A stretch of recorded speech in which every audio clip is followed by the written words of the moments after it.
Hello, Legends of the Old West listeners and Infamous America listeners. We are Black Barrel Media. I am Mandy. This is Chris. Sorry, I got distracted by a bird. This is what happens. We just want to start a little video series and share this with all of you. We get a number of questions, people writing in on social media, people writing in on our website, asking us about the logistics of the show, how we choose our topics, the kind of the behind the scenes of certain things that happen, little nuggets, when are we going to do a certain series, all these different things. And so we just decided a couple weeks ago that we would start to share some of those things with you. So welcome to the family. We're sitting by the fire, we're having a cocktail, and we're going to start having fireside chats. Spontaneous fireside chats. Spontaneous with fireside. Bourbon, usually. Bourbon, whiskey, scotch. You can have Scotch, Irish. We any of those. We're not particular. We can drink them all. No, you can drink whatever you want, but this is what we prefer to drink. So if you'd like, grab a cocktail, sit by the fire, join us, and learn a few nuggets about our shows. All right, so the first thing that we think is on probably a lot of people's minds is, why are we doing Jesse James again on the Legends of the Old West show? And so in these little videos, we're going to talk about Infamous America and we're going to talk about Legends of the Old West. So we're going to start with Legends because we think this is something that everyone's probably thinking. So first, if you're a longtime listener, then you know that we've already done the story of Jesse James once. And the rationale behind doing it a second time, well, it was actually twofold. Mostly it was strategic. So to slightly back up a little bit, if you're also a longtime listener of Infamous America, or if you just joined the show fairly recently, you know that we did the story of the Black Sox scandal, the infamous baseball scandal from 1919, which was a story I'd wanted to tell for a long time. That series way outperformed our expectations. I think it's safe to say that series had a lot of success. After that series, we ended up signing a deal with an advertising agency, which was great for us. It will allow us to start running advertisements on the shows, which you've already heard a little of, which helps us recoup some of the expense it takes to produce a show that is very heavy on resources, both of these shows, which require a lot of research and writing and editing and music creation and all of those things.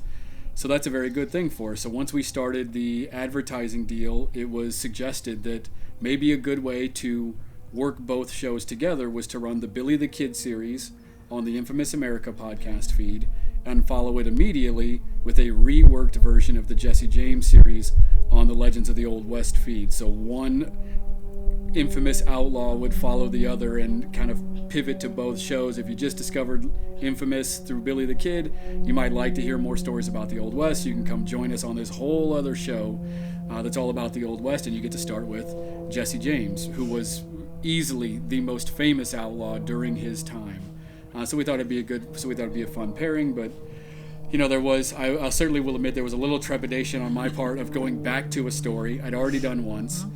But there was also a little bit of fun anticipation that since I did it one time, however long ago that was, over a year ago now, I was a little excited to go back and try to rework it and go back to the old stories and see how I could make it better than it was previously. And so that's what actually been a fun little experiment, to see all the information that I now look at it with a whole new set of eyes, and I could strip out things that I didn't think were necessary and rework the things that I did think were necessary and streamline it and make it faster and more fun, while also putting back in a few little nuggets that I had to take out the first time around and things that I've just rediscovered from going back into the material again, while also making the season a little bit longer. So it's going to be longer, but also streamlined and faster, while hopefully keeping some of that context and that character in there that I think is really necessary for these stories.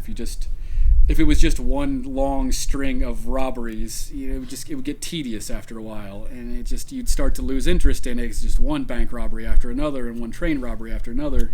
So you've got to have, you know, some of that strength of character and the context, the world around those characters, so that you care about them, so that you're willing to stick with it. And unfortunately, as I've discovered, it's not like Jesse is going to parachute out of a plane to rob the next train. You know, something crazy like that is going to happen. So I don't want it to feel tedious. So I think you need to have that depth of character and that context to really dive into the story and embrace it, and so that it has an impactful end when you finally get to the end of it. So that's a very long-winded explanation as to why we're doing the Jesse James series a second time and what I hope everyone gets out of it on this second run. Well, then I remember talking to Chris a number of times when we were doing the first Jesse James, and him being so frustrated because, there were so many great things that he wanted to add in, but he just felt like it was becoming too long. And so it's very interesting that we're 2 episodes in and we're already starting to see some of those little nuggets that did get worked in when you took out some things that you expounded on the last time. So it is definitely reworked. It's called director's cut for a reason. Yeah. Well, the director's cut comes from my old love of movies. When I was a kid, I always wanted to be a movie director. When DVDs were invented, and we're showing our age now, we were around when there were no such things as DVDs. We grew up on video cassettes, VHS and VCRs. And so when DVDs came around, the greatest thing for me ever was the director's cut of the movie, where the director put back in extra footage that got taken out of the theatrical release. And there were tons of bonus features that showed you all the scenes that didn't even make it into the director's cut. I loved that stuff. I feasted on that stuff in our house. And so this is my homage to those director's cut DVDs. This is Jesse James, the director's cut, the longer version, yet I hope just as exciting and as impactful and fulfilling as the first version.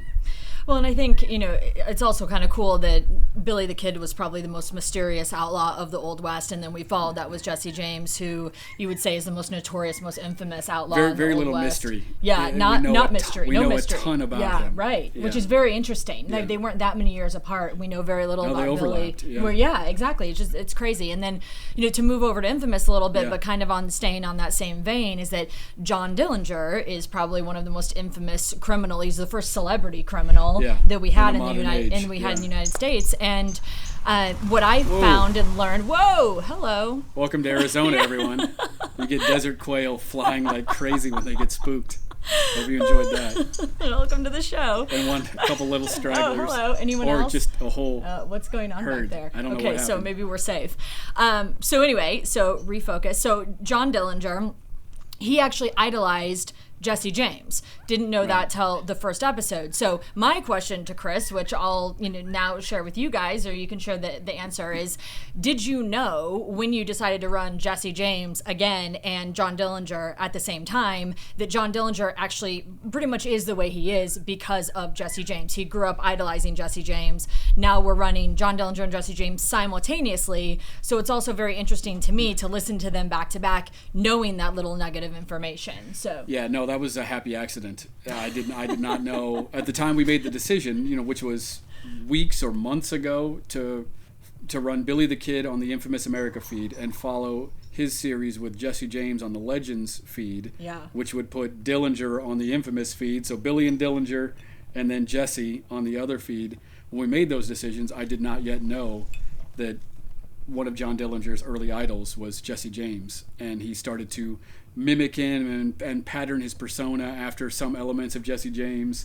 That just ended up being a happy accident. So everybody gets a fun little extra layer here now that we're accidentally doing those two things at the same time, and they are connected in at least a small way. Most things that go really well for us are just accidents. Yeah, like flocks of birds flying through our very first little video here.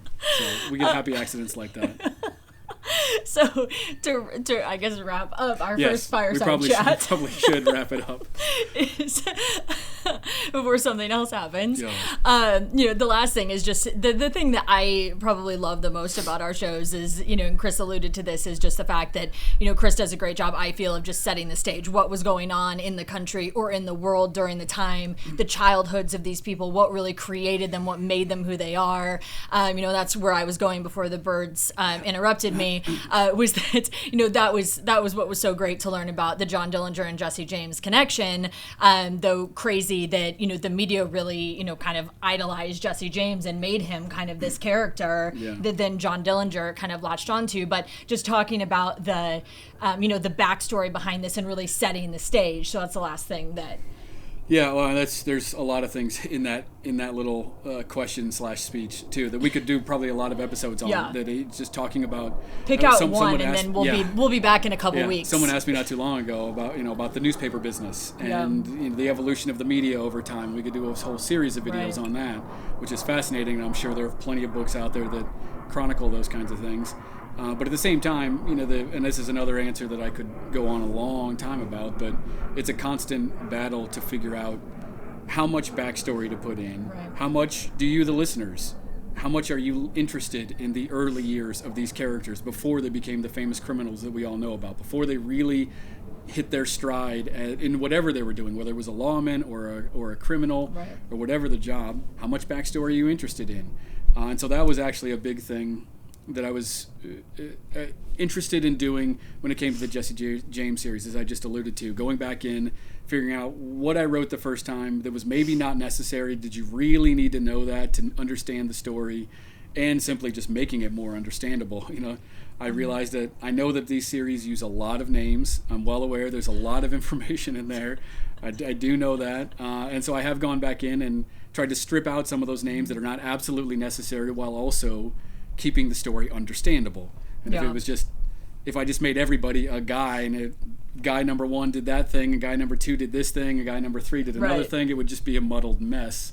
So it would never make sense. So there has to be some identification in there just to understand the story. But it is a constant battle to figure out the balance. How much is too much? What do you need to absolutely understand the story and also keep it impactful? Right.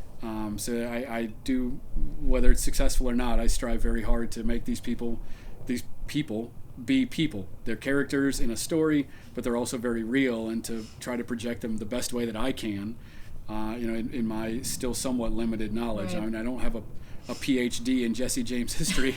I've read a lot, but but I'm not. I don't consider myself a historian, so I do the best I can with the time I have. Well, we do a significant amount of research. Yeah, there's to a make lot sure of that research. These are as accurate as possible. Oh, yeah. But I have about 17,000 more questions that just came out of all of this. We'll write those down. We'll save them for the next 17,000 videos, which So we'll get to at if some you point. have a question or two or 17,000, write into us. Don't send 17,000. No, don't send 17,000. But write into us, our website, Twitter, Instagram, Facebook. Facebook's the other one. Yeah, thank you. Yeah. Sometimes I forget the obvious.